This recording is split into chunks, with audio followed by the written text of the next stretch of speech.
প্রথম আমাদের লক্ষ্য থাকবে কোয়ালিফাই করা, দেন ফাইনাল। ব্যাটে বলে যেদিন ভালো থাকবে, মোমেন্টাম ক্রিয়েট করতে হবে, যে প্রথম 6 বার থেকে জয় তারই আসবে। তা আপাতত আমিও খুব বেশি ওয়ার্ল্ড কাপ নিয়ে চিন্তা করতেছি না, সামনে যেহেতু বিপিএলের দিকে ফোকাস করতেছি। তো আমি মনে করি শুধু মুস্তাফিজ সবসময় তার ন্যায্য মূল্য পায়নি, এবারও যে পেয়েছে আমি তা বলবো না। ও যেরকম কোয়ালিটির প্লেয়ার, সে আরও অনেক বেশি ডিজার্ভ করে। বেশি দিন বাকি নেই বিপিএল, আর মাত্র কিছুদিন বাকি, তারপর শুরু হবে বাংলাদেশ সবচেয়ে বড় ফ্র্যাঞ্চাইজি ভিত্তিক টুর্নামেন্ট বিপিএল। আমার সাথে রয়েছেন ঢাকা ক্যাপিটালসের সাইফুদ্দিন ভাই, আমন্ত্রণ জানাচ্ছি অনফিল্ডে। সামনেই বিপিএল, ঢাকা ক্যাপিটালসের হয়ে খেলবেন, এবার কেমন লাগছে আর কিরকম অনুভূতি ঢাকা ক্যাপিটালসকে আপনার সাথে ঢাকা ক্যাপিটালসে যুক্ত হয়েছে? না, আলহামদুলিল্লাহ, বাংলাদেশের রাজধানী ঢাকা, অবশ্যই ঢাকার হয়ে প্রতিনিধিত্ব করবো ইনশাল্লাহ, যদি সব কিছু ঠিকঠাক থাকে। এটা সত্যি অনেক গর্বের একটা বিষয়। সব মিলিয়ে আমাদের টিমটা যথেষ্ট ভালো এবছর। তো আশাবাদী আমরা, যেহেতু বিগত লাস্ট 2 বছর আশাস্বরূপ পারফর্ম করতে পারিনি ঢাকা।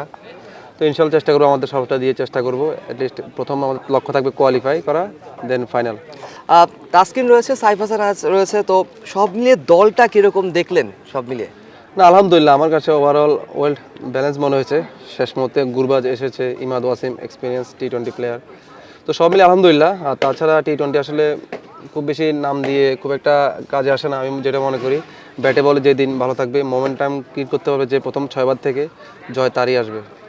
তো সব মিলিয়ে আরেকটা শেষ প্রশ্ন করতে চাই যে আপনার লক্ষ্য কি ঠিক করলেন এই বিপিএল এর সব পরবর্তী ওয়ার্ল্ড কাপ আছে, তার পরবর্তী আবার বিশ্বকাপ, ওডিআই বিশ্বকাপ আছে, সব মিলিয়ে গোলটা কি সেট করেছেন এবার আপনি, আপনার নিজস্ব যে গোলটা রয়েছে? না, আলহামদুলিল্লাহ, প্রথম লক্ষ্য তো দলগতভাবে খেলা, অ্যাটলিস্ট 3-4টা ম্যাচ জয়ের পিছনে যাতে ছোটোখাটো কন্ট্রিবিউশন করতে পারি, এটা মূল লক্ষ্য। ইনশাল্লাহ ভালো খেলে বিশ্বকাপ দলে জায়গা করে নেওয়া, এটা দ্বিতীয় ধাপের লক্ষ্য। নিজস্ব একটা লক্ষ্য অবশ্যই থাকে, সামনে বিশ্বকাপ রয়েছে, যদি বিশ্বকাপ নিয়ে যদি কিছু ভাবনা যদি বলতে চান?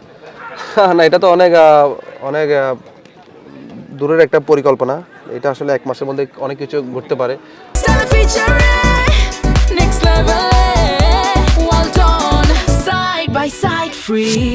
আপাতত আমিও খুব বেশি ওয়ার্ল্ড কাপ নিয়ে চিন্তা করতেছি না, সামনে যেহেতু বিপিএলের দিকে ফোকাস করতেছি। তো বিপিএল যখন এন্ড অফ দ্য বিপিএল হবে, তখন তো আমি একটা বুঝবো যে আমি ওয়ার্ল্ড কাপ টিমে আছে কি নাই। তো সেটা পরের বিষয়, বাট আপাতত বিপিএল নিয়ে ম্যাচ বাই ম্যাচ চিন্তা করতেছি। আর একটা শেষ প্রশ্ন করছে, আপনাদের সতীর্থ মোস্তাফিজুর রহমান এবার আইপিএলে 9 কোটি 20 লক্ষ রুপিতে কলকাতা নাইট রাইডার্স হয়ে খেলছে, তো কিরকম লাগছে নিজের সতীর্থ যখন একটা বড় একটা টুর্নামেন্টে ভালো একটা প্রাইজ, লাস্ট কতগুলো আইপিএল সে এরকম প্রাইজ পায়নি, তো কিরকম লাগছে আর অভিনন্দন জানতে চান কিভাবে মোস্তাফিজকে? অবশ্যই এটা আসলে আমাদের বাংলাদেশ ক্রিকেটের জন্য সত্যি একটা গর্বের বিষয়।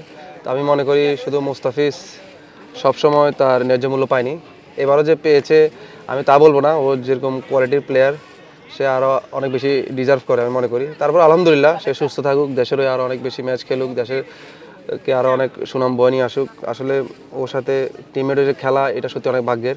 অনেক কিছু এক্সপিরিয়েন্স শেয়ার করি, ছোটোখাটো কিছু মিস্টেক করলে সে এগুলো বলে, ওর এক্সপিরিয়েন্স শেয়ার করে। তো এটা আমরা সত্যি সৌভাগ্যবান, ওর মতো একটা টিমমেট পেয়েছি।